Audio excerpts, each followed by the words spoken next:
This computer. Okay. This seminar is going to be communication theories and practices. In the Voice of Speech and Song, this is a book by MG-AYMT. We find the following quote, "There is power in the communication of knowledge. We might have knowledge, but unless we know how to use the voice correctly, our work will be a failure. Unless we can clothe our ideas in appropriate language, of what avails is in our education, knowledge will be a little advantage to us unless we cultivate the talent of speech. But it is a wonderful power when combined with the ability to speak wise, helpful words, and speak them in a way that will command attention." And here Ellen G. White is talking about what we should aspire to thrive to with communication, all right? So we need to use our voice, our words, and develop the talent of speech. We're going to learn a little bit more about this. When we start talking about communication, first we're going to talk about club communication, because we're here understanding and learning everything around the club ministry's scope of work. So there is communication in our clubs. Every club has a flow of information and communication happening at various levels. We have the different levels.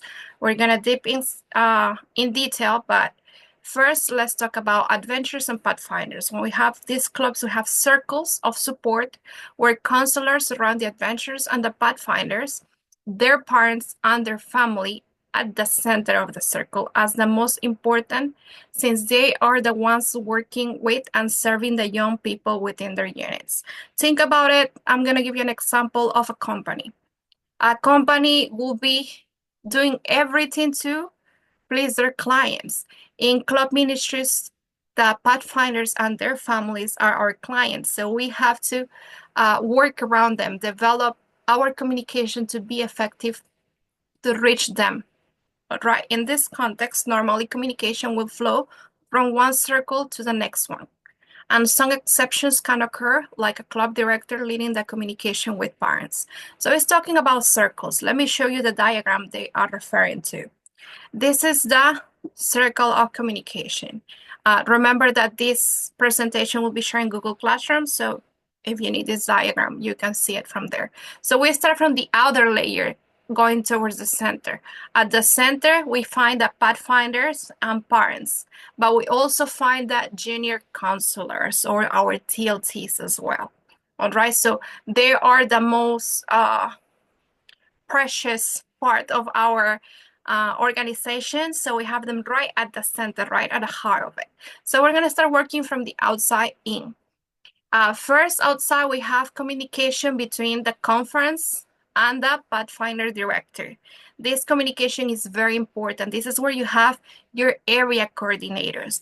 It's already November. If you don't know who your coordinator was this year, try to be better for next year. Find out their name, who their name are, how do they look like, their phone number. Reach out to them, because your coordinators are the link between you and the conference.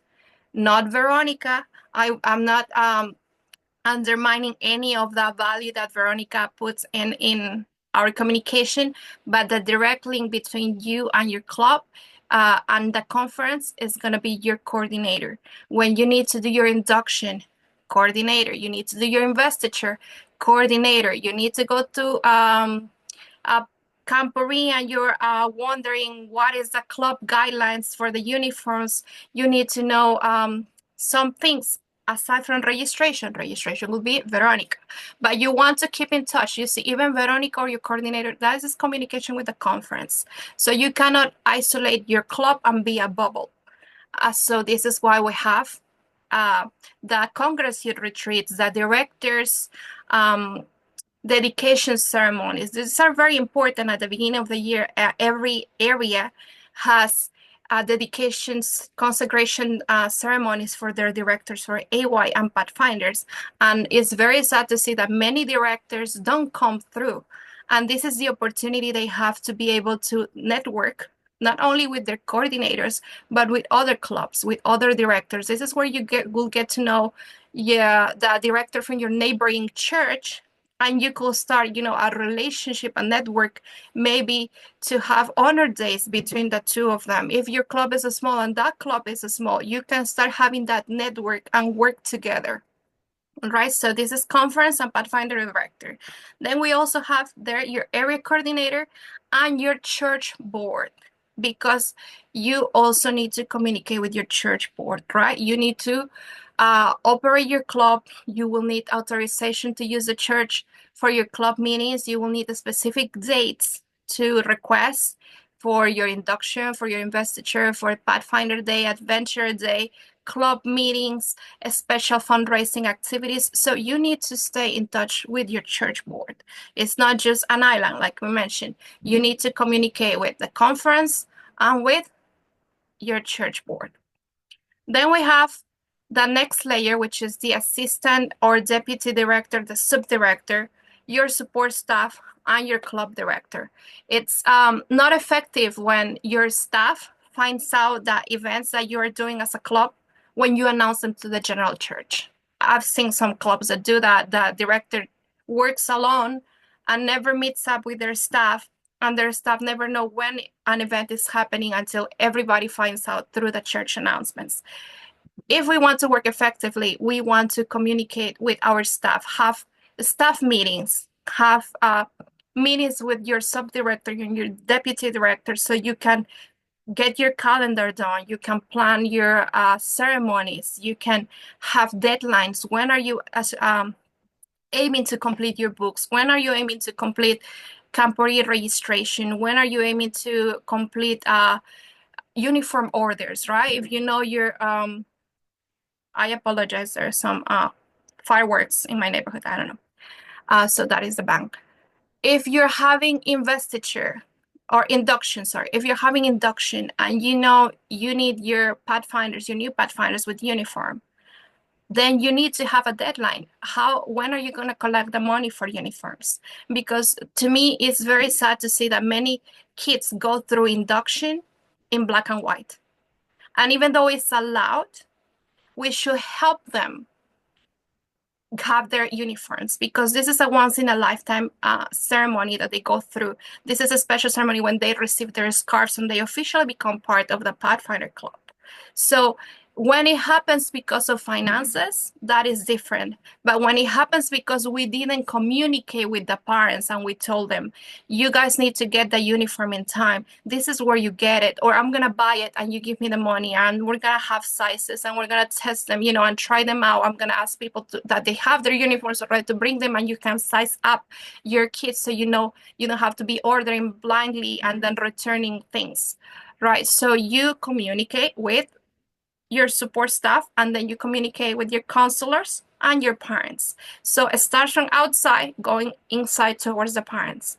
And it is important to keep this communication flowing throughout the year. If you start strong at the beginning of the year and with an open house and you give all the calendar of activities, but throughout the months you start dying out and you used to have meetings once a month, but then it's been 3-4 months since you haven't met with the parents or you haven't met with your staff, then you need to look back and reflect on that. This is something that can be improved. All right, so this is our diagram of the circle of communication within club ministries. So we have communication within the club. We were just talking about it. That is between staff members. This is to cover agenda of topics, the process of meetings, how are you going to elect your secretary, your treasurer, who's going to take the minutes, who's going to take the assessment, how are you going to distribute your committees, right? How are you going to assign who is going to be the instructor for each class? This is where you cover that. You can also include a visit for your coordinator. You can make just one special date in your calendar when you're going to invite your coordinator to sit through with your club.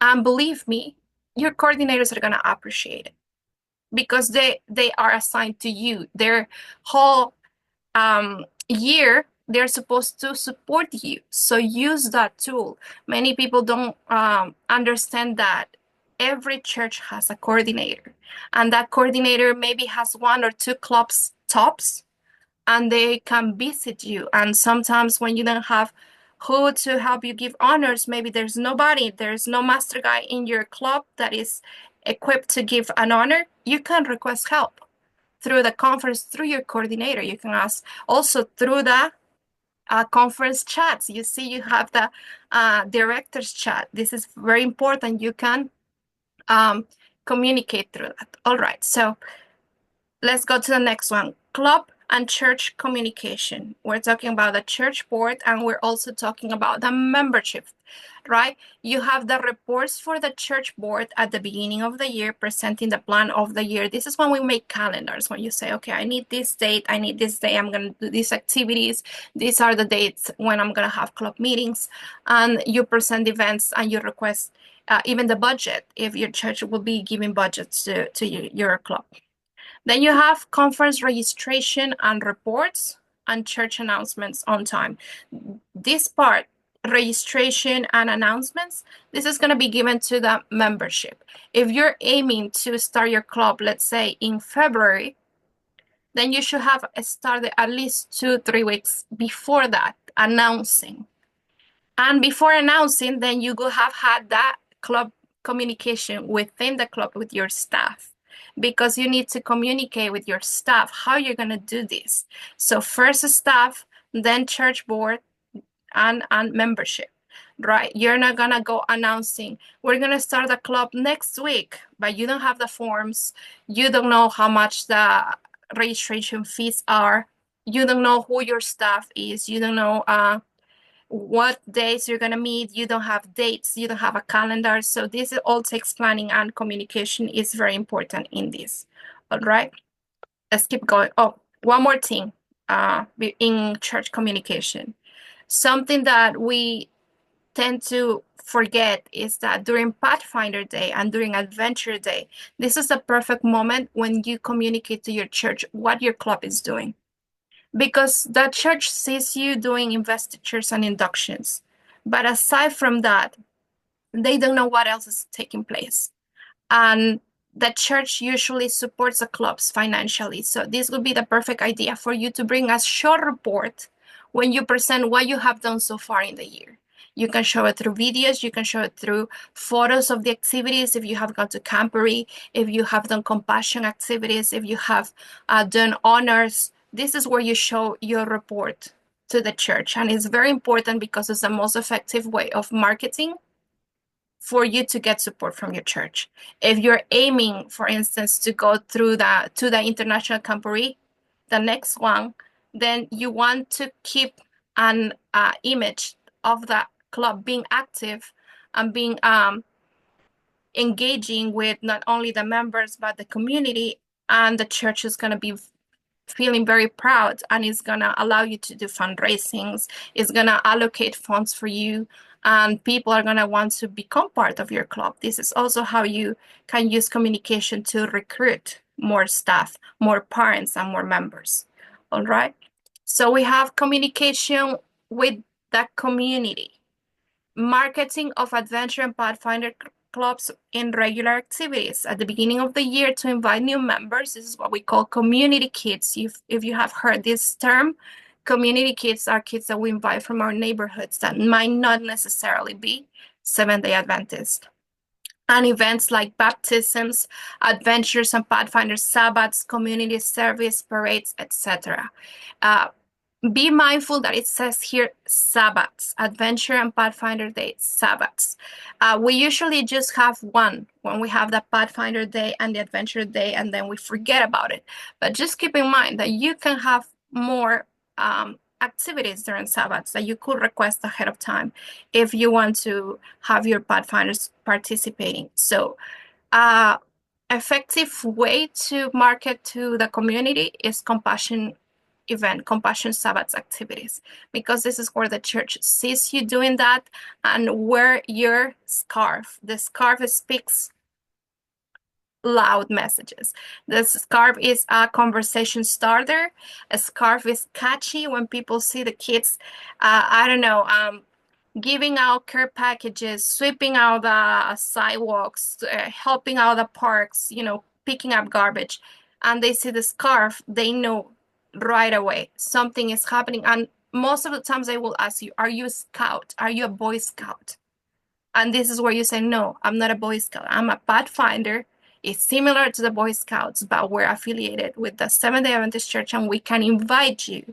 And this is how you start recruiting. So communication with the community, take advantage. When you receive the calendar next year of the conference and you see Compassion Sabbaths, try to aim to have a Compassion Sabbath in your club, because that's going to be your communication with the community. Also, you can have open houses. You can take your club to do the drilling and marching honor one day to the closest park. You can take them to help out in a community garden around your neighborhood, wearing their scarves. This is how you engage the community. All right. Also, if possible, have a flyer, have a flyer or some type of card, something that you can give them away when they ask you, and it has the name of the director or the subdirector or some place where they can go and call you or look you up if they have somebody interested to join the club. Club parent communication. This is to promote Adventure and Pathfinder Club registration and activities for the year. We share the club calendars. We communicate emergency information and plan changes. It's very important that you develop a club calendar early in the year. And this is why in Google Classroom, one of your assignments is to develop a Pathfinder calendar and an Adventure Club calendar, because that's not just for you. That is for the parents as well, because the parents need to know ahead of time. They might not know all the details. You don't need to have like every single meeting schedule in there, but at least the main activities, you want to have them there. Let me give you an example. Global Youth Day happens every time around the same time. Pathfinder Day, you already know what day is going to be next year. Pathfinder Day, Adventure Day.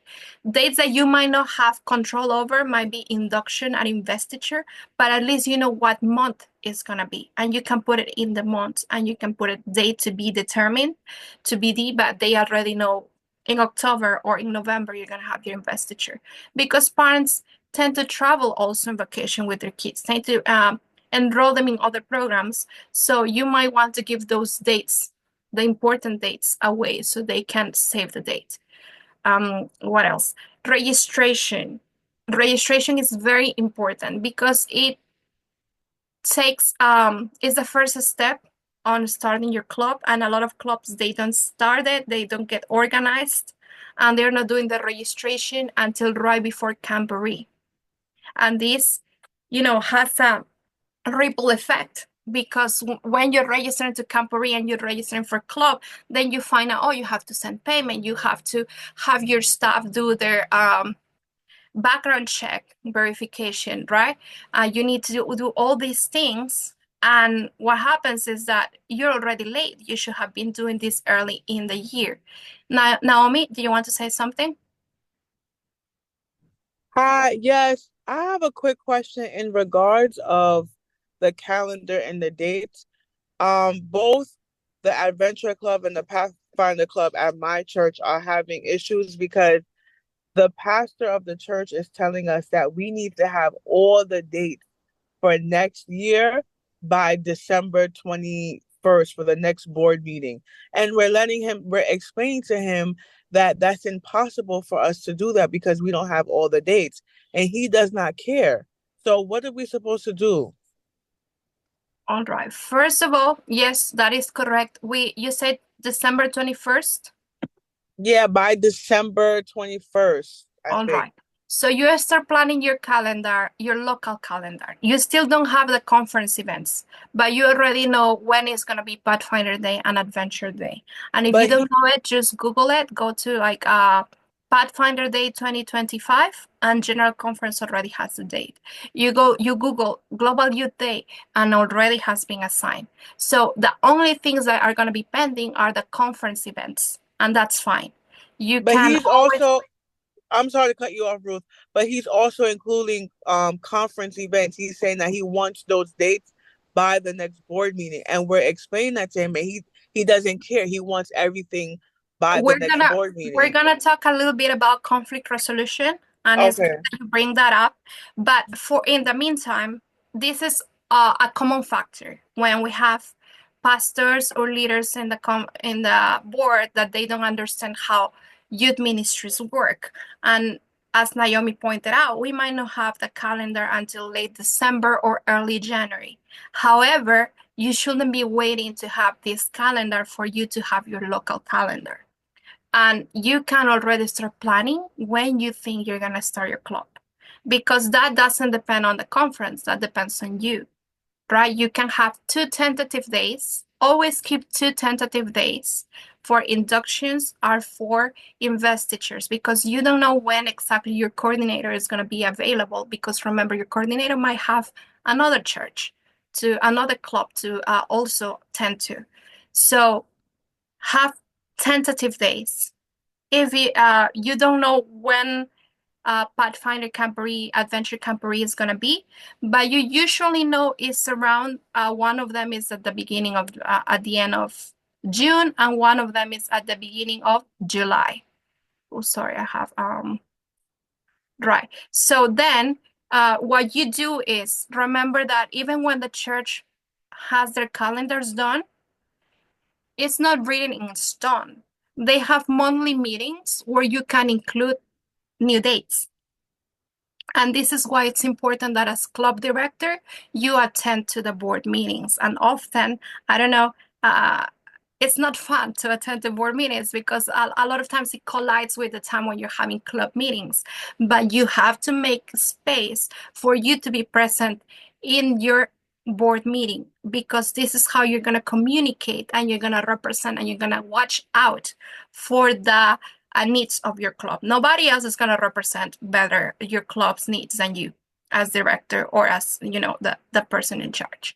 So you want to keep that communication. So club calendars and registration, very important with the parents to have the forms. You're not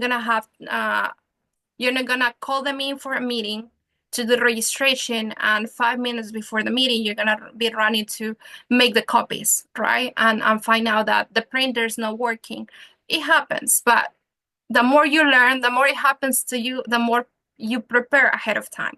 So now I'm trying to save you from making the mistake that we all learned. If you learn the hard way, and we could save you some tears, we're giving you the advices so you can prepare to have a positive communication. You want to have a nice open house where you have most of your dates, where you have the cost of joining the club, where you have the information of the club uniform. What is the club uniform? How much is the club uniform? Because many people don't have an idea, and a lot of people get scared when they say, oh, I have to pay my club fees for the whole year, and then I have to get my uniform for my kid. You know what? I'm not going to put him in.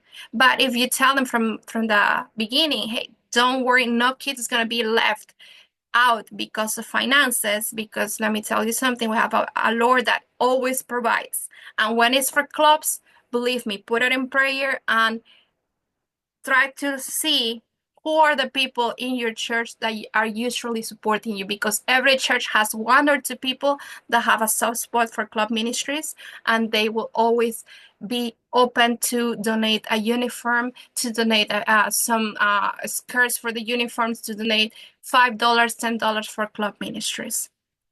All right. So let me see. We have a ending. My partner is on me. All right. So Evelyn, we'll get to your question in a little bit. All right. So let's keep going. Then we cover the parent communication, correct? And if you are gonna have some events, let's say you're gonna take them on field trips, you're gonna have a cost. You're gonna have a destination. You need permission slips. You cover some insurances. So you have to schedule your meetings before some important events to let them know. Let's say Camporee is coming. Yes, you give them the calendar at the beginning of the year, but they also need to sign all the forms. for the kids to participate, and they need to know what is the menu, and they need to know how is transportation working. So you're going to have to schedule these meetings in your calendar. All right, so let's keep going. Let me see. Do we have a question? Okay, Evelyn later. Okay, I can. Next one, we have different types of, did I skip one? 1 second. Yes, we're good. Different types of club ministry communication.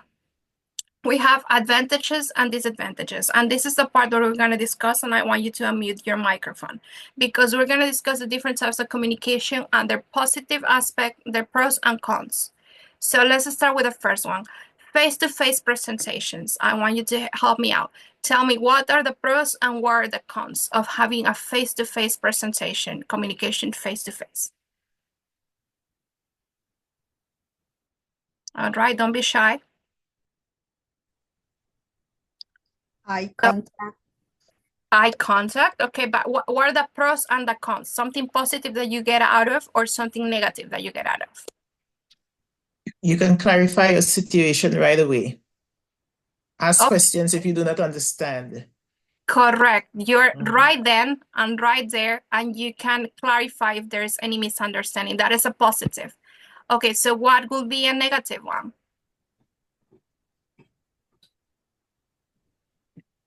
Face to face, what will be a negative one?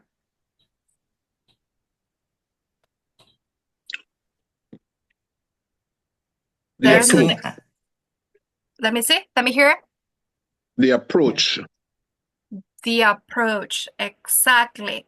If you don't have the people skills, right, a face-to-face might not, you might come across maybe too strong or too demanding, right?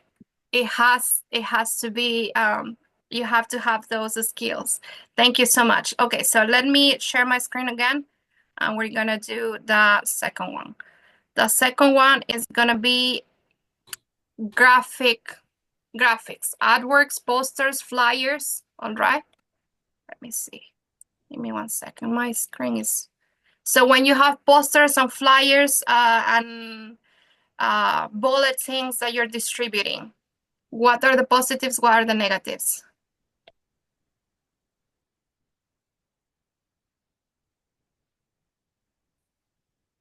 Let me hear you out. What are something positive about having a flyer with your event? You have any volunteers? A visual reminder of the event or whatever is happening. Correct. You have visually and it stays there. So people don't have to be asking you every time, when was it? What is it happening? Where is it happening? You have it right there and you keep them around as a reminder. Okay. What will be a negative? A negative of having the posters and the flyers. Harder to change the dates, maybe? Correct. Thank you so much. Yes, if you have designed a flyer yourself, you know for sure that once the flyer is out, changing something, you have to go open the file, do those modifications. Also, if you happen to miss one detail, one important detail, that when, what, how much, cost, place, time, then you might have a beautiful flyer with beautiful graphics, but the information is incomplete, right? So your flyer, if you're not careful and your flyer goes out with missing information, then you are not transmitting the message correctly. All right, the next one is digital communication. And in here, I'm going to split it in two groups. Email, phone calls, and text messages. We're going to do first that, and then we're going to do video conferences. And I'm talking here about Zoom and online meetings. Okay, so let's do first emails, phone calls, and text messages, positives and negatives, pros and cons.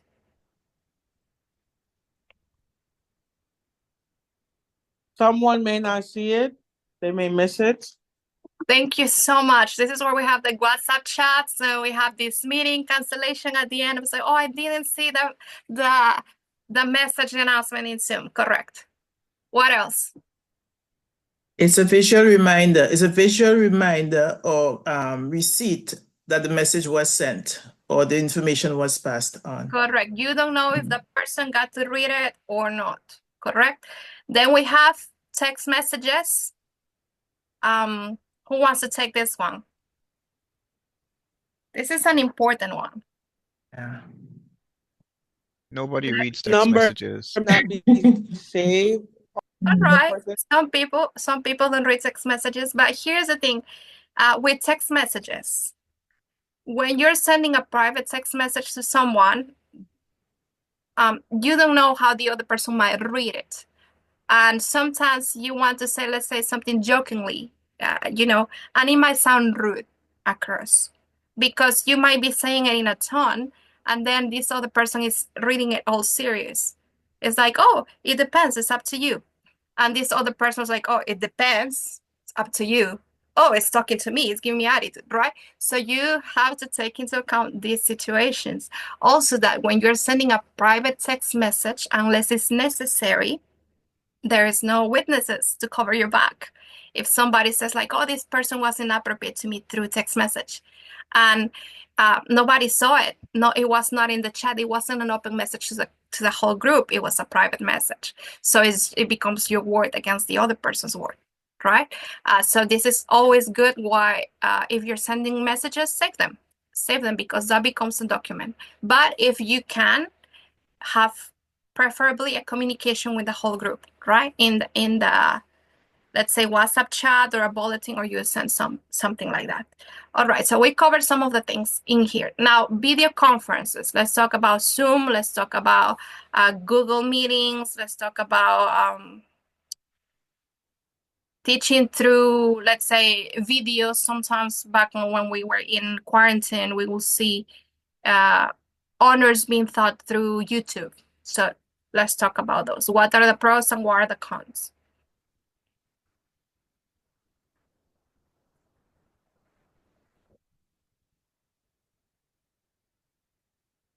Everybody likes Zoom? Everybody The loves cons Zoom? is like you're not sure if the kids are actually paying attention, unless Right. if they're actually on camera. And even if they're on the camera, are they really writing the notes that you're giving them? Correct. Right now we have 23 people in this call, and very few of you have your camera open. I'm not judging. I'm just telling you. Like, I don't know if you are, I don't know, doing something else and just like have it in speaker somewhere. Like we don't know. And with kids, they get easily distracted, right? So you don't know if they're paying attention to you or if they're like thinking, looking at the ceiling, thinking of something else. Their attention span is more difficult to capture. You don't know if they're getting all the message, all the information, correct? A lot of times we have technical difficulties. You saw me at the beginning of the class. I was struggling because I have new equipment, so I was trying to set it up, right? My second screen wasn't getting connected. Sometimes the internet drops. Sometimes you cannot hear them. They cannot unmute with adults. Sometimes older adults, they don't know how to unmute their microphones, right? It's not the same. But the positive is that we can have people from other places coming as presenters, right? Right now we could have somebody from Texas, or we could have, the other day we have Pastor Nestor Osman all the way from, he said he was from Seattle, I believe. So you see, we can be international even, but you're missing that direct connection, direct interaction with a person. The same thing when we play videos for them, training videos, especially honors, it will be more effective depending on their age if it's an honor given in person than if it's a recording of something that somebody else did. There are honors that can be taught via Zoom, especially if it's just theoretical, but there are some honors that wouldn't be effective through Zoom. Let's say we want to do the not tying honor. And I'm like, oh, look at me, I'm doing this. Do you see it? Because you don't know where the angle of my camera is. You don't see it. So it's not good. It has pros and cons, and we need to know when to use something for our advantage and when not to use it. For instance, for this platform, for you guys who everybody lives in a different borough, everybody has different schedules, having our meetings through Zoom at night is very convenient for you, as opposed as what we used to do about 5 years ago when we would meet at a church and everybody would have to travel to this one church to get their training. So you see, it's more convenient for you, but we lose the bonding that we had, the experience of knowing each other outside of a name. When you guys came to your rusty camp, your wilderness camp, you were able to meet each other. You were able to put a face to the name. And that is something that we lack when we meet online. All right, so everything has their pros and cons. Let's keep going now.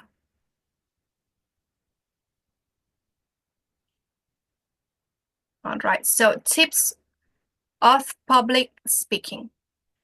Be clear and concise. You want to be able to know that the message is being transmitted. So don't make it too long. When you start rambling and rambling, people are gonna lose focus. Even adults have a short span of attention nowadays that we have cell phones and everything. We're used to the 30-second reel and we lose attention. Kaiser has her name up, her hand up, sorry. Kaiser?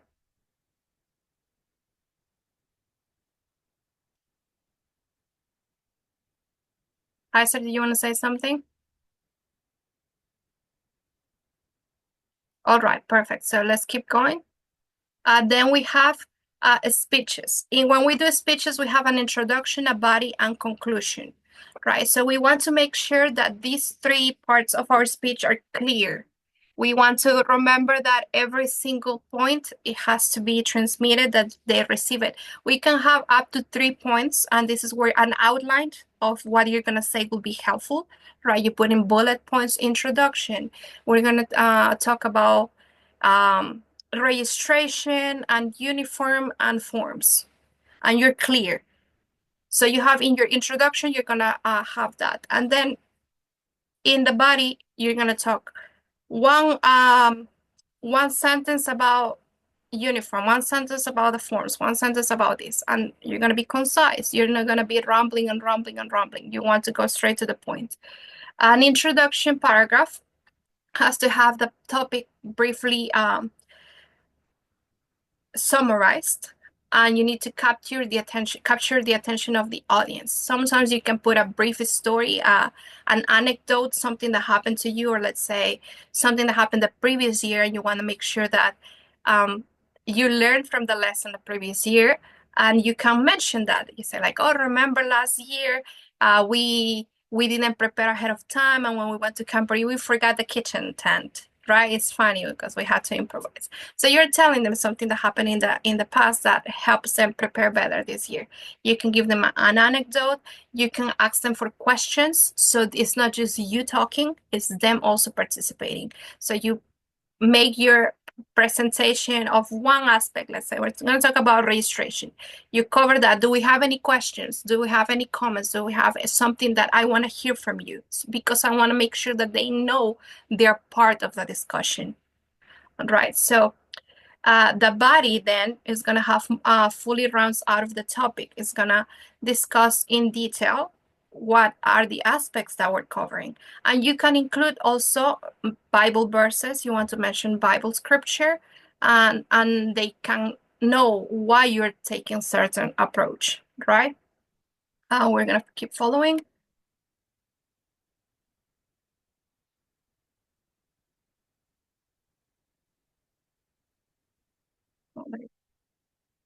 Okay, so 1 second, it's loading. Kaiser, you're still with the hand up. Do you have any comments?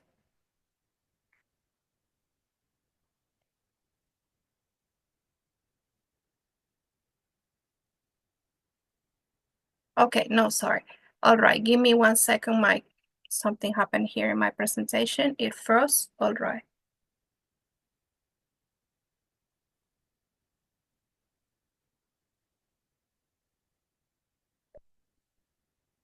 Here we go. Okay, so then we have the body we said, and then the conclusion. We need to summarize, because if we were covering 3 topics, by the time we get to the conclusion, maybe they forgot about topic number 1. So you want to cover, say, okay, remember in this meeting we cover registration, uniform, and forms. So remember that for next week, all these things are due on, and 2 weeks, all these things are due. You want to make it practical. You want to make sure that they, sometimes you have to ask them, like, when is the date? When are we having our club meeting? Please let me hear it. Sometimes you have to engage them. It's often better to have a short speech than a longer one, right? So listeners are more likely to engage and remember the message. Better to have a 30-minute meeting than an hour and a half meeting, and at the end of the day, they're gonna be like, oh, I couldn't wait to get out of there. What did they say? I don't even know. I got lost in the first 10 minutes. So you want to be concise, save their times, and give them information. And sometimes it helps if you have a bulletin. It helps if you have an agenda printed out, like today's meeting, dates, topics, and you give it out to them. It helps out. Then we have some advices on how to speak publicly. We have the length, as we covered, right? You need to plan for a shorter attention span for younger audiences. It's going to be different when you're talking to the parents than when you're talking to the pathfinders, and even worse when you're talking to the adventurers. All right, the adventurers, very short attention span. Delivery, when you're delivering your speech, your message, be clear to enunciate the words. This is a little difficult for me because English is my second language. So sometimes my words are not clear, but I try. And sometimes when we have the parents too coming through, if we're talking too fast, and if we have, let's say, we're from different countries, we have different accents, we want to make sure that maybe we need to speak a little slower and clearer, and make that extra effort that our words are enunciated properly. All right, so you want to make sure, if there is a big audience, that even the person in the back can hear you, and you might need to set up a microphone. If your meeting is going to be with a lot of people, you might have to have a megaphone or some assistance to make sure that the message is getting all the way through the back, because often the front row hears you and the back doesn't. And if you're not an assertive person that has that loud projection, that you might be shy. Let's say it's your first year as director and you're shy and something like that, and they don't listen. So you might need to practice and get out of your comfort zone to be able to raise your voice that in a way that they don't feel you're yelling at them, because it's very important. They know you're talking loud, but you're not yelling at them. All right.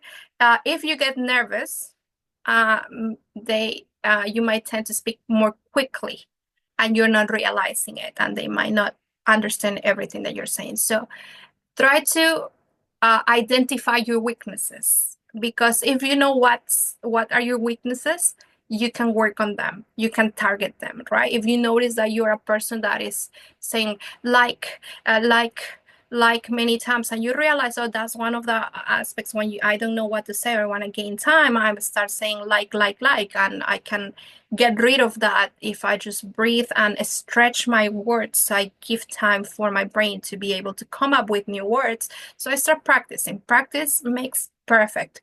Also, you want to listen to them. You want to ask them back and forth. Do you have any questions? Do you want any suggestions? Because the parents and the kids, they are supposed to be part and feel as they are part of the decision making. All right. You want to smile. A lot of us have a very expressive face, and our face can say more things. And sometimes we're not aware that our words are saying something, our face is saying something. Something that happens to me sometimes, if I'm concerned about another topic that is unrelated, I'm already thinking about that, and I don't realize that my face has a frown, and people come and tell me, what's happened? What's going on? Are you okay? I'm like, yeah, I'm just concerned, thinking about another problem that comes after that. So if I am one of those persons, I need to make sure that my face matches my speech, all right? Be expressive, and use appropriate words. If you're talking to the kids, you're gonna use simple vocabulary. If you're talking to the parents, then you can be fancy. Practice. This is why it's good to have your bullet points so you stay on track and you make sure that you cover all the information. I know we're all smart and we have a great brain, but even great brains forget things. And a lot of times we rely on our brains, and then we have the meeting and everybody leaves. It's like, oh, I forgot to tell them about this other thing. But the meeting is over. It would have been better if you had a bullet point system. Sometimes you can just go to your phone and have it in your notes. You can have little bullet points there, and you make sure that you're covering all the topics that you want to cover. Feedback. I know sometimes that you feel that your meeting went terribly wrong. You just don't want to hear about it. You just want to go home and forget that ever happened. But we need feedback. If we don't look back to how it went, we're not going to be able to grow. And this is tricky because some people will not give you feedback. They will give you hate. Right? Oh, you didn't weren't prepared. Your microphone didn't work. Your pages, are all over the place. I didn't like how you stood up there. That's not positive. So you want to target the people that you know will give you truly helpful feedback. There is positive criticism that we call them. These are the things that people will tell you in a loving, patient way how you can improve or what went wrong, because they want you to grow, but they don't want to destroy you. So try to identify 2 or 3 people from your team or from the parents that can help you get feedback. A lot of times you can get next to them, like, how do you think it went? Did you like it? Did you get the information? Do you feel that we should do something better? Did we miss something? And they will tell you. All right. So try to identify who can give you positive feedback, and then take it into your next meeting, and then you're gonna do better next time. All right. So let me see. If you are one of the people that have a hard time doing public speaking, then being in the club is perfect because it's gonna keep you out of your comfort zone. If you know you're not comfortable speaking in front, then and the Lord is putting you in this position, that's the perfect growing environment that the Lord is putting you through so you can grow as a leader. So it will come gradually. All right. If you don't have it yet, it will come gradually, but always practice and keep asking the Lord in prayer to give you better public speaking abilities. All right, so team building and conflict resolution. We were talking about this earlier when Naomi mentioned what we can do. So let's look at the Bible first, right? Matthew 7:12 tells us, whatever you want men to do to you, do also to them. For this is the law and the prophets. The golden rule, right? If you don't want to be yelled at, don't yell at. If you don't want to be somebody raising their voice to you, or somebody threatening you and making you feel like you're not worth anything, be respectful, be mindful of that. So the golden rule. Romans 14:19, therefore, let us pursue the things which make for peace and the things by which one may edify another. So when we want to have a conversation, we want to keep peace, and we want to help build up the next person, not destroy them, not bring them down. 1 Thessalonians 5:11, therefore comfort each other and edify one another, just as you also are doing. So we want to have a conversation that is going to be peaceful, it's going to be positive, right? And it's going to keep the golden rule based on these verses. Let's keep going. An understanding of interpersonal communication skills can help enhance the adventure and Pathfinder teams. If we understand, just like we're doing this training right now, that there are certain skills that we need in order to have a positive communication that might avoid raising issues. I mentioned the situation with the text message, right? That when we send text messages, we cannot tell the tone on the tone which the person is using. So if we understand those things, then we can take that into account and just improve our communication to avoid having issues in the way we talk. We can add to the sense of value and purpose of every individual. Let me tell you, for instance, if we're asking for feedback and all the feedback is just bringing the negative, oh, you did this wrong and you stood up this way and your volume and this, but you're not giving anything of the positive, then you're not keeping the balance, because I'm pretty sure like, okay, they did it wrong, all this, but they were good parts, they were positive parts. So you have to also say, okay, this didn't go as planned, but this other thing that you did was good. I liked it. So that keeps the balance in a way that the person will welcome your feedback because they know they need to improve, but they know they did something good as well. All right. So you need to bring attention to the negative, but you also need to praise the positive that that person did. The manner in which team's members communicate with each other will dictate whether the team is being built up and strengthened or whether it is being weakened. The way we communicate, and the way we communicate is not just the words, it's the tone, and it's also the body language, and we're going to cover that in a little bit.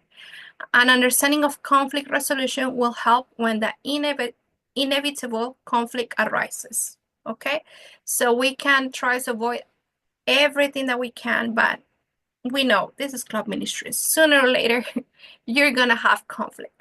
And one of the reasons you're gonna have conflict, let me tell you, is because you're doing something good. You're doing something right, and the devil is not happy about it. So the more that you get committed to this ministry, you're gonna have conflicts. You cannot be liked by everybody. And let me tell you right now, you need to develop in club ministries in leadership at all. You need to develop a thick skin, because they will come at you. And unfortunately, a lot of the people that you consider family, sooner or later, you're going to have a conflict, a difference in opinions. And you need to know that even if when you have a disagreement, the disagreement ends when the meeting ends. So if I have a disagreement with somebody in my staff, in my club, when that meeting ends, that disagreement ends there. I don't need to go back outside and thinking my friendship with that person's over because we have different views. All right. So we need to develop a thick skin and know that our conflicts that happen regarding a subject end when that conversation ends. If we have a discrepancy, it ends when that meeting ends. And outside, we walk out and we're good. We're friends, because we need to be people with tolerance that know that it's okay to have different opinions. There is enough room in our church to accept everybody and accommodate everybody. It's not always going to be my way. All right. So what do we do with conflict arises? Well, first of all, if we keep a healthy management in our club, we can save ourselves a lot of headaches. Often conflict can be avoided by clear role definitions, clear expectations, and frequent communication. First of all, if you tell your staff what is expected of them from the beginning of the year, it's going to be more clear that they are responsible for certain things. But often we don't tell them. We don't say, okay, you're a counselor, and as a counselor, these are your roles. And when we go to Camporee, as a counselor, these are your roles, and you're in charge of these things. They might not know, or they might decide to forget that they were supposed to do it, because we have also responsible people and people who are not so responsible. And we need to remind them, these are the expectations. Remember, these are your roles. You're in charge of these. When we do committees, remember, you are in charge of this, because even when you delegate, people will still forget. But if you constantly remind them, there's no excuse for them to say, I didn't know, I forgot, nobody told me. All right, so clear definitions. Same thing with the parents. If you're having, let's say, a fundraiser and somebody's in charge of bringing bread for burgers, and somebody was supposed to bring the veggie meat and something, but you told them in a meeting a month before, you need to keep reminding them 1 week before the event, 1 day before the event, 2 days before the event. You see, constant reminder, clear expectations, frequent communication. All right. Just because you told somebody a month ago that you're inviting them to have an honor at your church doesn't mean that person might not forget. all right? And even if things happen in life, that person might have a personal situation and is not going to make it. So you're constant communication, calling them the day before, the day of the event. Hey, are you on your way? No, I can't. Something happened. So you already know, and you have enough time to substitute that activity with something else, all right? So frequent communication. Regular staff meetings. When you were doing your calendars, I was telling you to include staff meetings. For some of them, the ones I was already checking, I was telling them, put staff meetings, at least one staff meeting per month, because you want to cover the events that are coming up, who is going to be responsible of whom, when is that going to happen, what is going to be their involvement. The same thing with parents. Maybe you can't have a monthly meeting with parents, but you can have one every two months, or one meeting before every big event, right? So you want to keep having this flow of communication. Healthy conflict management includes focusing the team members on the mission and goals of the organization while respecting and utilizing member spiritual gifts. At the beginning of the year, when you have your open house, your orientation, or your registration meeting, we did talk about this vision and mission. Remember, a few seminars ago, when you will come up with your club mission and your club vision. Along with those, you can remind them every now and then throughout the year. Remember, this is our vision for this year. This is our mission for our club. And a suggestion would be to have a conduct contract.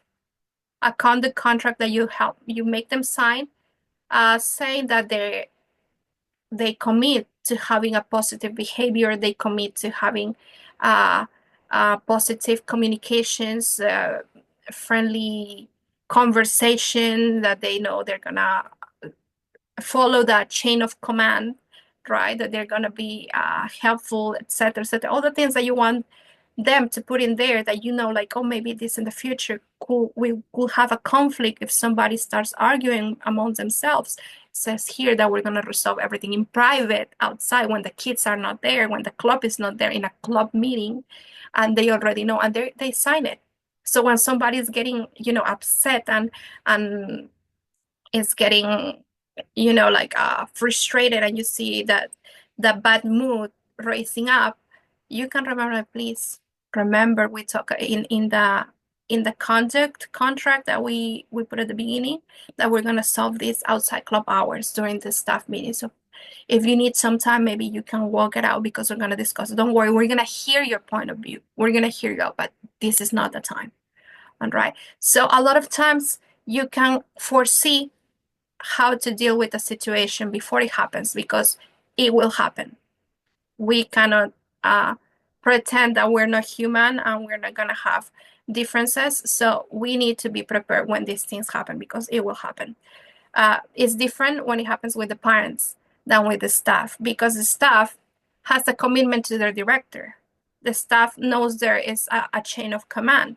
Parents, they will want to walk over you, because sometimes they feel maybe their kids were hurt. Their kids were disrespected in some ways. So they're coming to defend their kids. They're becoming very defensive, because they think they're protecting their kids. So if you tell them sometimes, like, I understand you from a parent perspective, let's talk about it. Let's sit down in private and let's discuss. I want to hear your point of view. All right.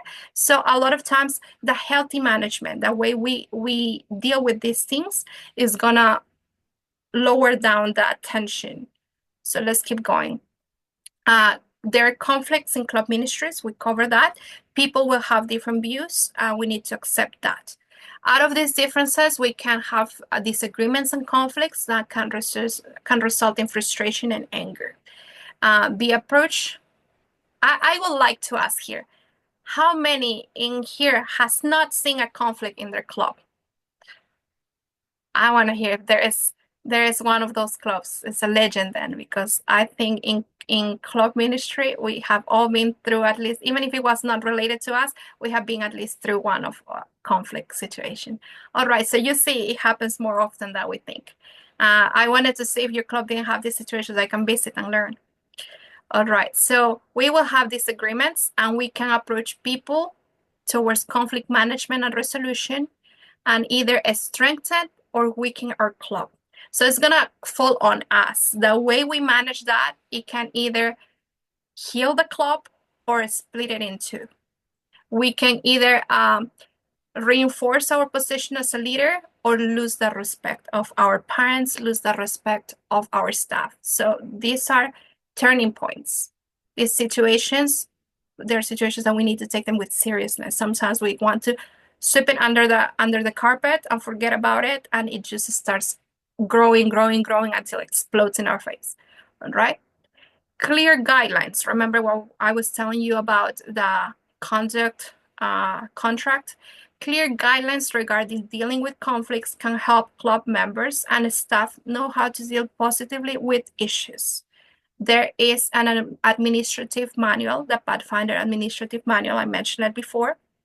You can find it online. There is a whole chapter on discipline, how you can discipline when it's a staff, when it's a Pathfinder, right? So you can follow some of those guidelines.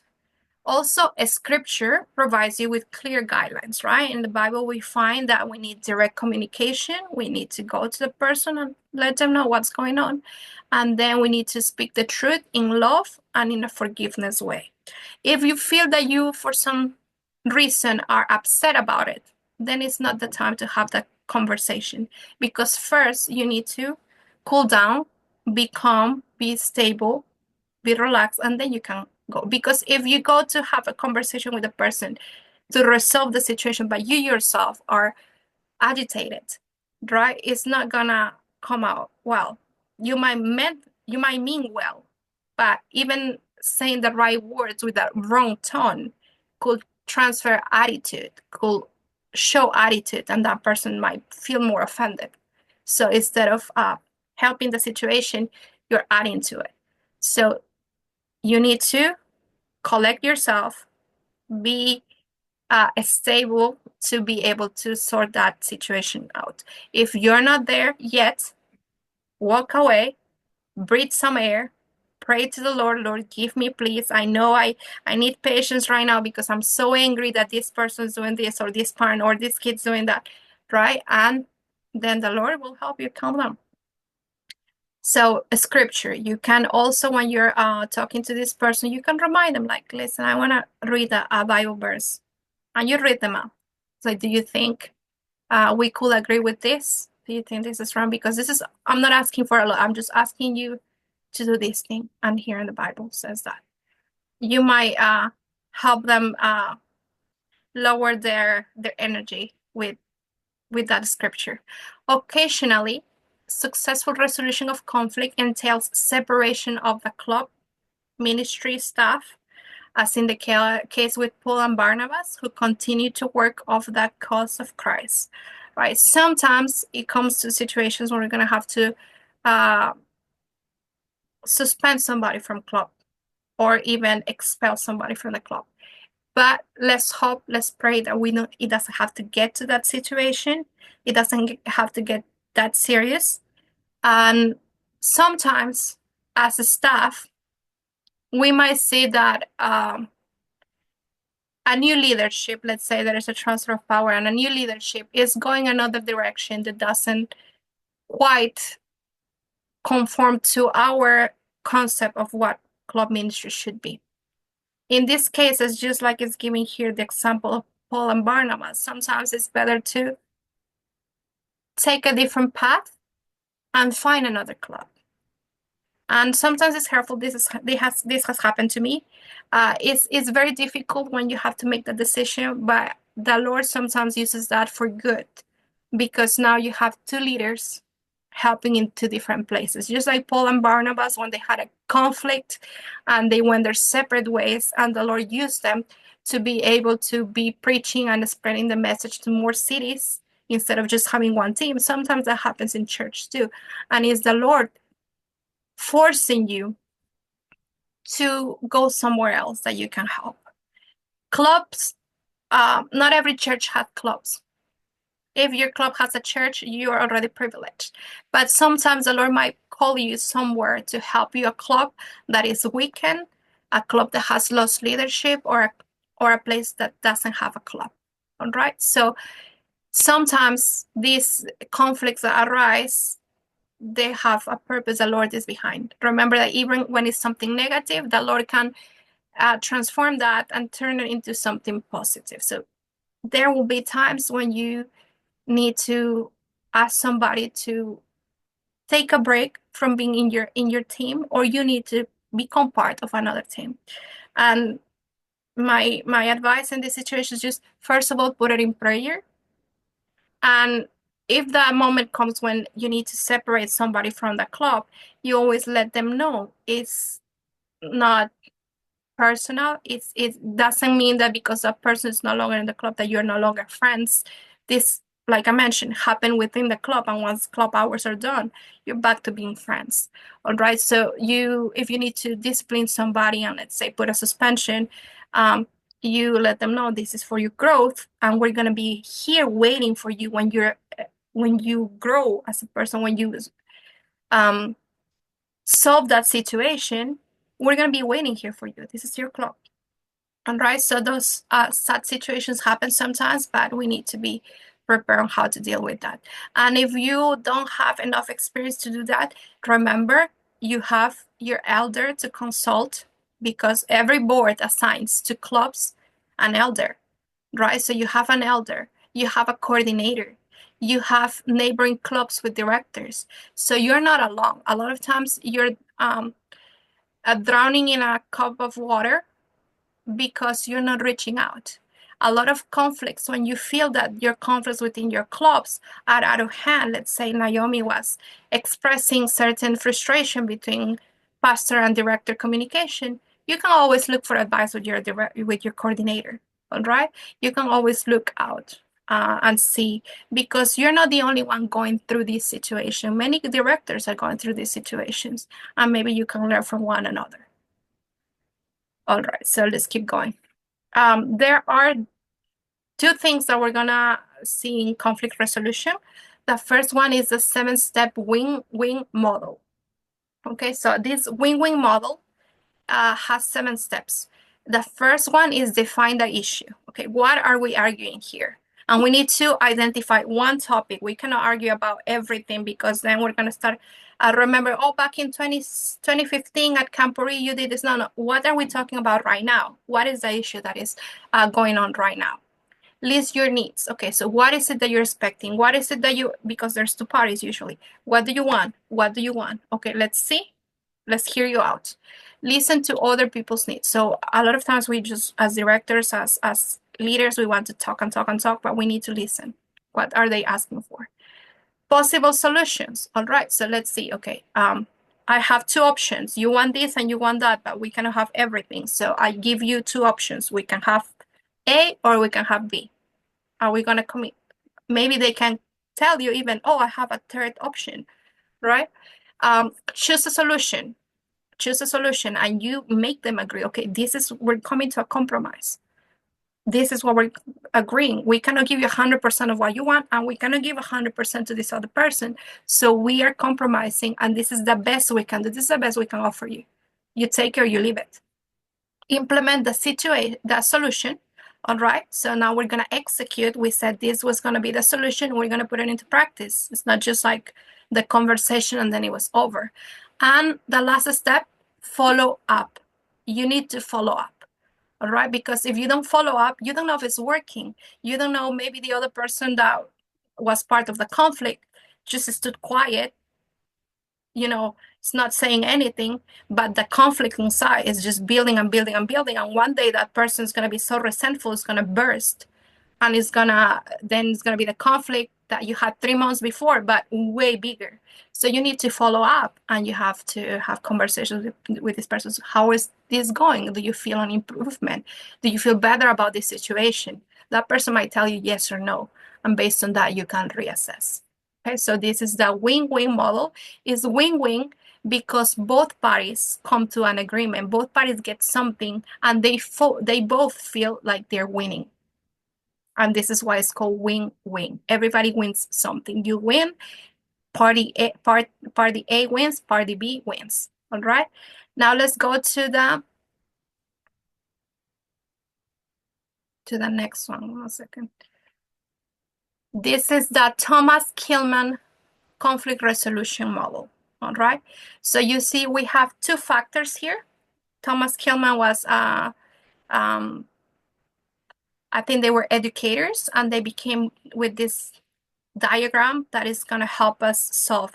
You have two factors. You have in one side assertiveness, and down here you have cooperativeness. Okay, this model shows these two factors and how they interact when we're dealing with conflict. So we're gonna talk about each one, but let's give an example. Let's say avoiding.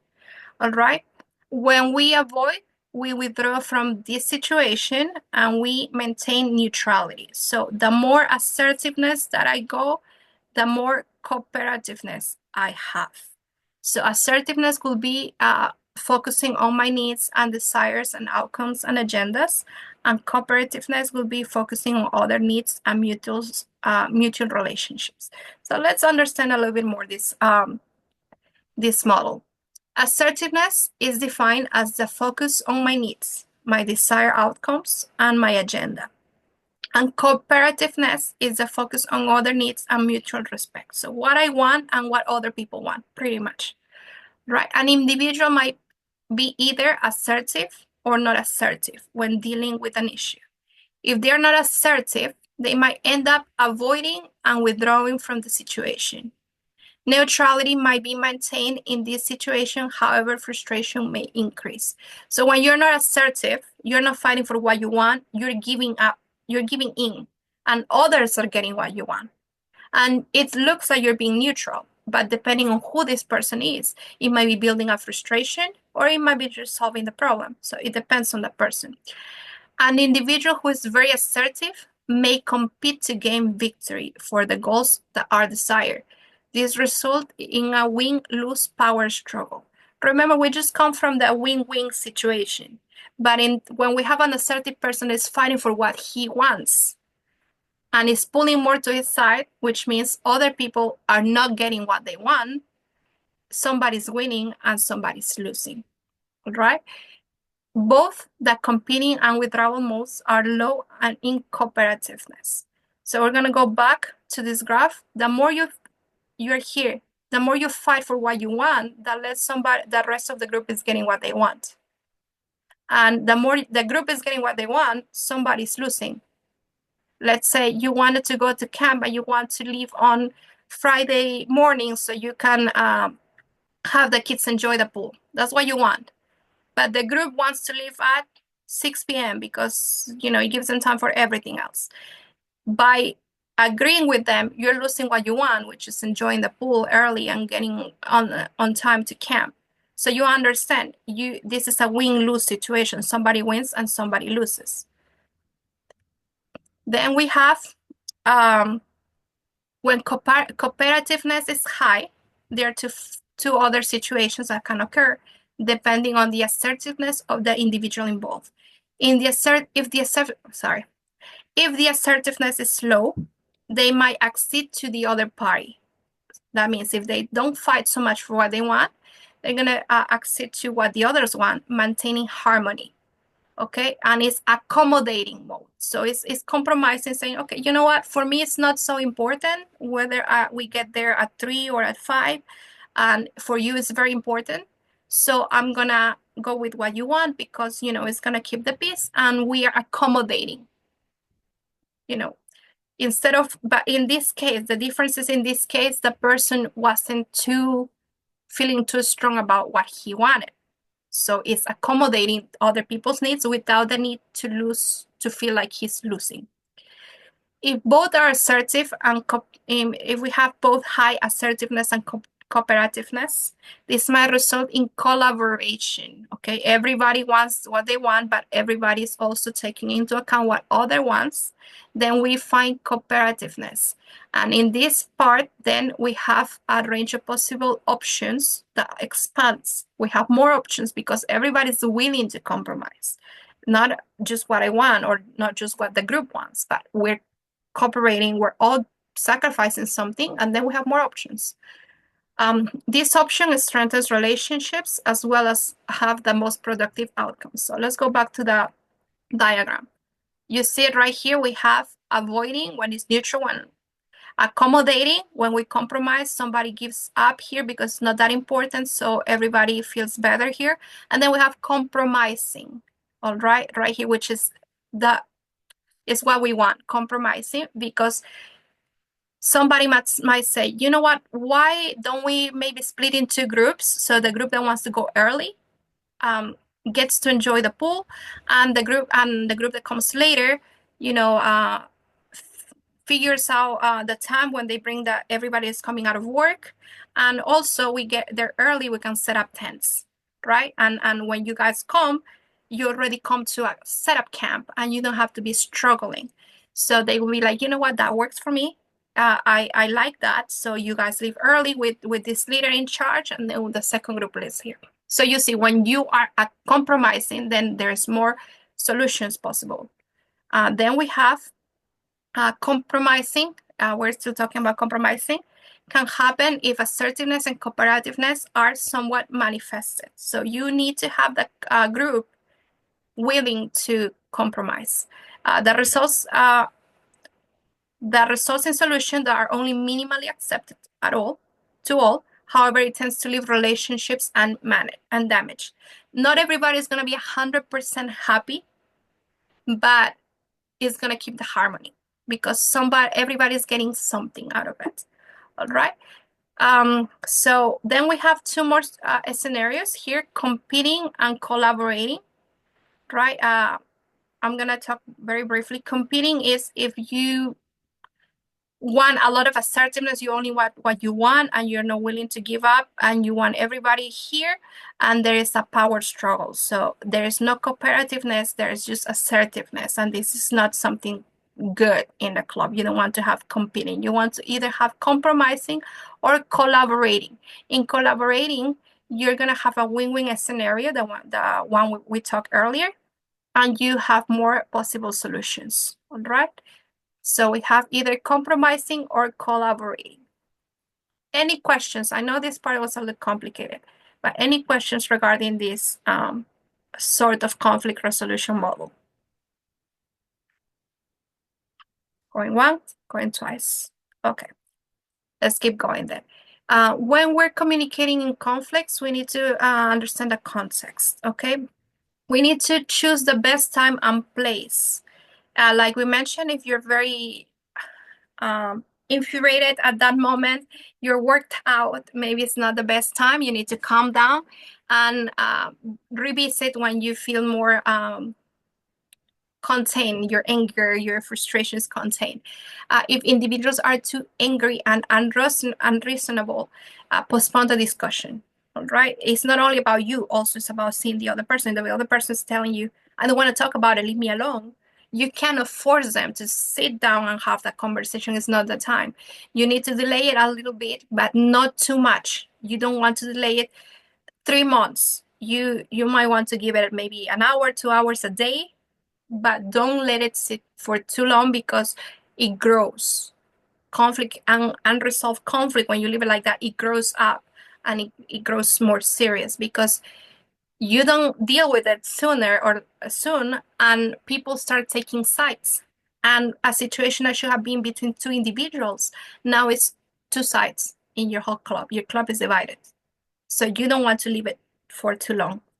Say it straight, be clear, say what you mean. State your feelings openly and respectfully through the effective use of I message.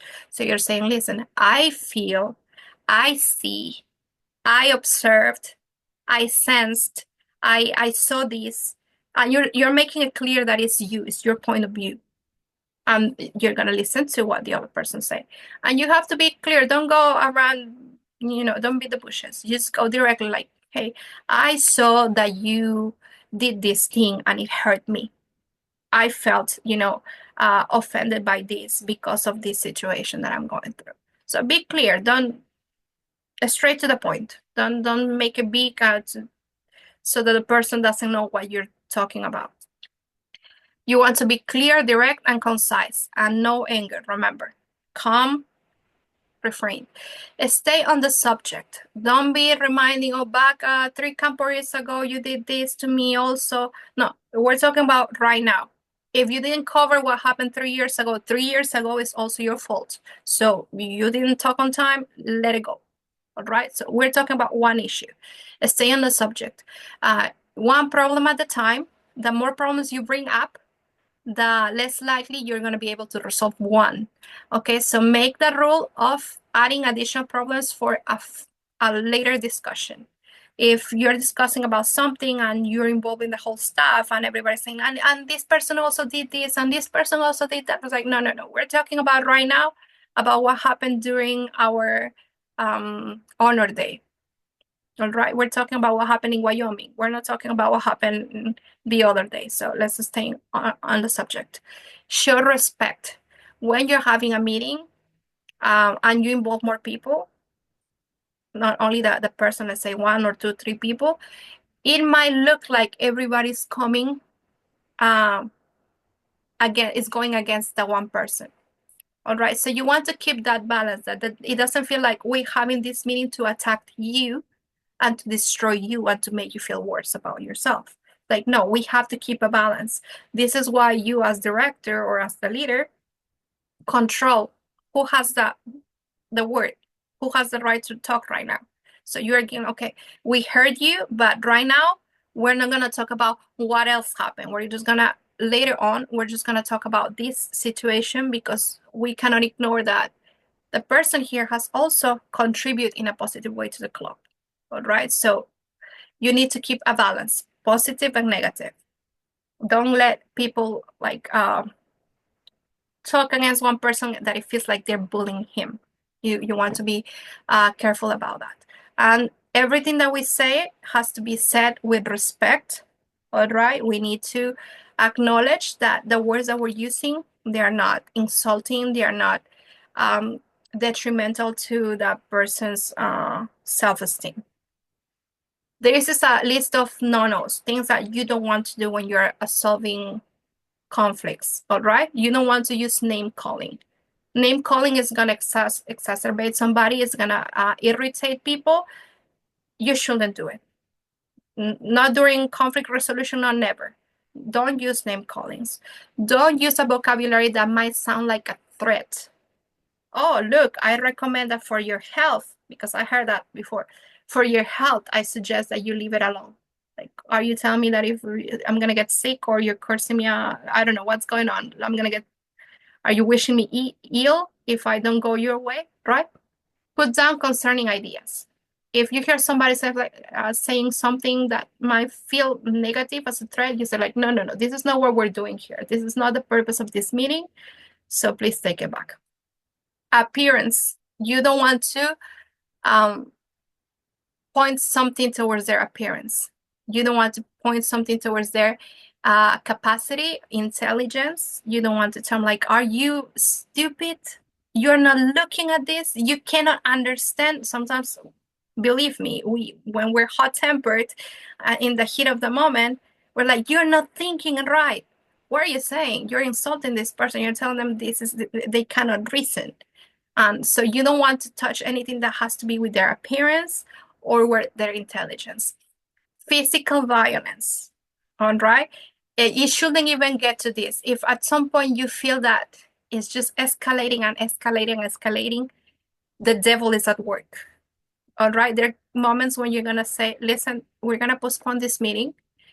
We're gonna end with a prayer and we're gonna take a break because the devil is right there escalating the situation. So sometimes singing a hymn, stopping for prayer session, it will kick the devil out, all right? Because he's right there in the midst and you will feel it. Sometimes you feel it. I felt that in some church board meetings, and we have to stop and we have to pray, and the devil gets scared and he goes away. And when we come back to the meeting, we're willing to talk. Everybody's willing to compromise and say things in a respectful way. So things shouldn't get to physical violence. This is where you manage the situation. If you feel that it's getting to that point, you stop the meeting. Let's stop. And sometimes a lot of the things that encourage physical violence is that one of the parties is not it's not being silent. It doesn't give up the power of talking. You're telling them like, please, it's not your turn to talk. But they keep at it and they keep at it and they keep at it. And the other person feels attacked and attacked and attacked, and it's gonna explode because he's gonna feel like he needs to defend himself. So don't let it get to physical violence. But if it gets to physical violence, what do? We need to separate the person, stop the meeting right there. If it got to physical altercation, we need to involve more things because now the situation grew. Right now, we need to get involved our elders, our pastors, and the situation is no longer ours. It needs to be taken under their control. All right, so we cannot let it get to that physical violence because something that could have been between two individuals, now it becomes a situation of the church board, and somebody's going to it's going to go through discipline, and it's going to go through censorship. So you don't want that. You should, if you notice, it's everybody's hot-tempered and frustrated, it's not the time to have this meeting. Let everybody go take a break, breathe air, have a prayer. Sometimes you have to pray with both parties at separate times, and then reunite for the meeting. No yelling, no interrupting. When we're having conflict resolution, everybody gets their turn. And sometimes people want to interrupt when it's not your turn. So you have to coordinate that and control that. Hey, listen, you had your turn to talk. Now it's this person's turn to talk. We heard you when you talked. Nobody interrupted you. Now you got to let them say their piece. Okay, words spoken in anger can never be recalled. Consider the long-term effects of threatening, ultimatums, or bitter remarks. Speak and listen with respect. You cannot take your words back. You can say I'm sorry as much as you want, but yeah, you cannot take it back. So think about it. Think before you speak, and if you're not gonna have something nice to say, sometimes it's better to be quiet. Sometimes it comes to a point when the person doesn't want to reason, doesn't want to compromise, doesn't want to collaborate, and you just need to save your words. Say your words. Pray that that person gets to a place where eventually, maybe 1 day, 2 days, a week later, he wants to talk about it. Or you're just gonna need to understand that you're never gonna agree. You're never gonna get to a compromise with that person. Interpersonal communication and how to speak so others listen, and how to listen so you understand. We have verbal and not verbal communication. In verbal communication, we have the words that we used, right? But in non-verbal, we express things too. We have our surrounding, our environment, and depending on our environment, we're showing things, right? If we're having the discussion in a scenario that is very familiar for a person, but it's not familiar for the other one of them might feel that they're in their territory and they're all secure, and the other person is uncomfortable because you're meeting in a place that is uncomfortable for them. Let's say it's a situation between adventurers and pathfinders, and we're having the discussion in the pathfinder room. The person on the pathfinder side is gonna feel like they have the upper hand because they're in a place that is familiar to them. So you want to have this conversation in a place that is going to be neutral for both of them. All right, a place that is going to feel safe, that is not going to have a stressful noise. Let's say you're having this discussion and there is a bunch of kids playing in the background and they're yelling and they're singing because that's what kids do. But that sound, that noise is just going to heat up the environment, the situation is going to make it more tense. So you might want to observe to bring them to a place that is private, that is quiet, right? That both of them feel that it's a neutral place. Posture and movements. It's very important to be careful that you don't invade their personal space. If I think that I need to get this close to you in your face, I'm provoking you. Because nobody should invade your personal space. And some people, they don't understand that is not okay. If you hear somebody banging the table, if you feel somebody throwing things around, that's not okay. And maybe that's the time when you need to stop the meeting. oh, you need to call this person out. This is not what we're doing here. We're not going to allow that attitude, that behavior. We're not going to allow it here, right? And personal space, especially if it's you, if you're the person trying to solve that conflict, you want to be careful of personal space. And personal space a lot of times includes tapping, touching, because if somebody is upset, they don't want your arm around. They don't want you tapping them. They don't want you like shaking the hands or forcing them to like, oh, now you hug each other. No, you cannot force them. Leave them. Let them be. Respect their personal space. Okay, so be careful that your movements and your posture don't read as threatening and they don't invite the personal space. Also, appearance. Sometimes we speak about that our words say something, but our gestures, our expressions in our face are saying something else.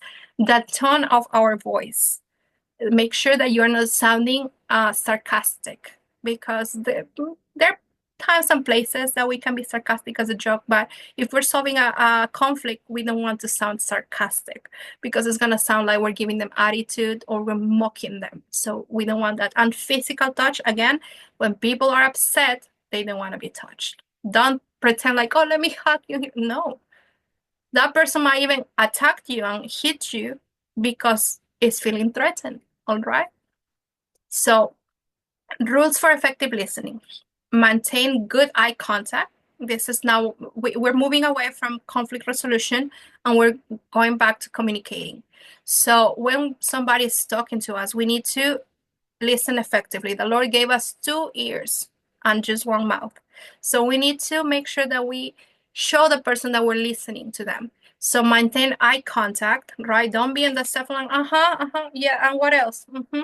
No, don't be in your cell phone or paying attention or looking somewhere else distracted because there is a spider web somewhere else, right? You need to make eye contact. A lot of people say like, but I'm listening to you. Why do you need me to look at you? It's like, because it's culturally is a way we show respect. Sit attentively. Don't be moving and scratching and moving. Like if you feel that it's not the moment, say, please give me 5 minutes. I need to finish this thing, and then you're gonna have 100% of my attention. Act interested in what you're about to hear. If somebody's proposing something to you, even if you know it's not something that works with your club, don't just dismiss them like, oh no, that's not gonna work. We're not gonna do it. Listen to them. Hear them out, because other people also have ideas. Other people also have initiative. So you don't know. Maybe you can compromise and do something along that is 50-50, the win-win scenario that we said, and something good can result. Let me give you an example that happened to me. We were trying to find ways on how to encourage the kids to do their exercise journals, and somebody proposed to do t-shirts and sweatpants, so they with the club initials, so they could go and exercise with this. And for me at the moment, I was like, oh, that's more work, that we're gonna ask money to the parents are gonna say no, that they don't have the money, so for me it's like I was shutting the idea down. But it's like, no, I gotta respect, and the least I can do is to take that idea and take it to the staff and to the parents and see what they have to say. Maybe they say, no, we don't want that, or maybe they say yes. And it turns out that the whole club was happy about it. And they felt very proud doing their exercises and uploading their photos wearing their sweatpants. And it was a very nice thing to get for our club. And when Camporee came, we all had it already. We had our sweatpants and we had our t-shirts. And that was great. And I was happy that I was open-minded, that even though it meant more work to us as staff, it was something that it resulted as something positive. So don't shut down ideas, because you could tell the person, I'm not listening to you. What you have to bring to the table, I'm not going to do it. And that person's just going to shut down and is never going to participate, and is not going to feel engaged, and it's going to feel like the club he's not part of the club. And you don't want that. You want to hear everybody and make them feel included. Be attentive and ask well-phrased questions. If you're going to ask something is not clear, ask them directly. I'm asking you for this. Because sometimes they're not understanding what you're asking out of them. Tips for effective speaking: choose the right time to communicate, right? Sometimes you're running honors and it's loud and things like, or that person is busy. It's not the time. So make sure you can tell them, please stay at the end of the meeting, the club hours, please stay 5 minutes. And you make sure that you choose the right time to communicate. Develop a pleasant tone of voice. Maybe, I'm not saying everybody, maybe your tone of voice comes across as too demanding or too authoritative, and you need to work on that because you want to have a voice that sounds like you're asking and not demanding. Because remember, everybody in the club is a volunteer. Nobody is getting paid here. Nobody's getting something out of this other than what we do for the Lord and our own personal realization out of that. But other than that, nobody's getting nothing out of this physically, right? So you cannot demand out of them, and you shouldn't give them attitude. All right, so work on your tone of voices. Sometimes when you speak sounds sarcastic or sounds with attitude, pray about it and work on that. Be clear and specific. Be positive. Remember, if you have something bad to say, complement it also with something good. Okay, you did this wrong, but I also want to say that I was very pleased that you show initiative and you did this too. So let's keep at it. Let's keep growing. Be courteous and respectful for others. It's part of the Pathfinder law. Come on. We need to be courteous with the parents, with the kids, with our staff. All right? At all times, not just during club hours, because you might think that only during club hours you're a director, but your kids are looking at you the whole time. If you only show up to church for club hours, they notice. They say, like, why do I need to go to church early if my director only goes in the afternoon? They notice. Why do I need to go with my scarf when the director never brings their scarf? They notice things. So we need to preach with example. So in our sample, we need to reflect that we are also courteous and respectful. Be sensitive to the needs and feelings of others. It's not only what you want, but somebody else might feel uncomfortable in certain situations. Take into account their feelings. All right. Develop the art of conversation. It's difficult for some people to have a small talk, and all I can say is the more you are involved in a situation of leadership, you're forced to come out of your shell, and the Lord is bringing you situations that you need to start conversating and making dialogues with people that you might not know. So be willing to get out of your comfort zone, and you will start developing all these skills. Effective methods of listening. Be alert to body language, right? If you feel that somebody is frustrated and they're showing in their body language that they're aggressive, maybe postpone the meeting. Also, check your own body language. Be a door opener. Don't shut ideas, don't shut opinions just because they're not yours.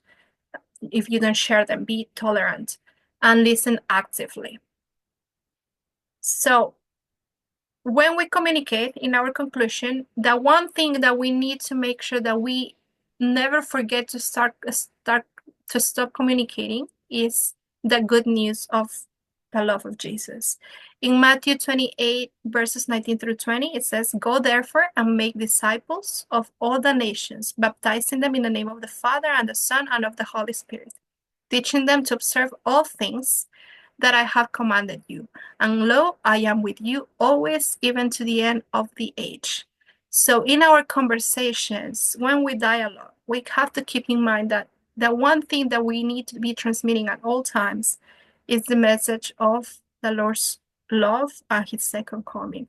If in our words we're expressing tones or words or vocabularies or attitudes that are hurting each other, then we're not doing this call that the Lord gave us, right? So let's work internally first so that we can get to a place where when we talk about it, we might not be preaching, but with our attitudes, with our words, people see that we are following the call that the Lord gave us in Matthew 28.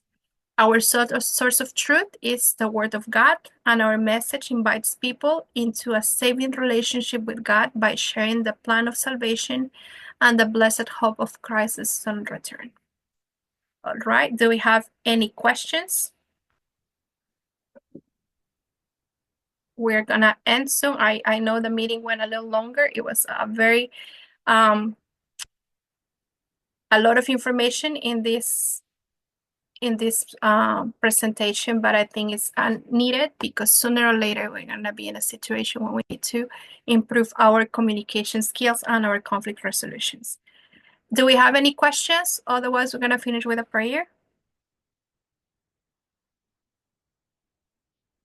All right, so this presentation is going to be added to Google Classrooms, and hopefully I will be able to put out as well the video. All right, I'm going to ask Christiana to have the final prayer, please. Shall we pray? Father God in heaven, we thank you, dear Father, for your love, for your mercy, for everything you do for us, dear God. Help us, dear Lord, to walk in your path always, and help us, dear God, to trust you and rely on you for everything that we need to do. We thank you, dear God, for being part of this Master Guide group, for this opportunity to learn more and more about you and learn more about dealing with others and dealing with those who we will be leading out for. So, Lord, bless us, we pray, as we wait on you. Help us, dear Father, to be faithful unto you even until the end. And bless us this night as we go to our homes, where we're in our homes, and as we sleep, that we may rise up, bringing truth from you, dear God. We may rise up having learned something new, so that we can go forth and preach the gospel in whatever form. Thank you, dear Father. Bless us, we pray. Bless our loved ones. And in Jesus' holy and precious name, amen. Amen. Thank you so much. And let me stop the recording.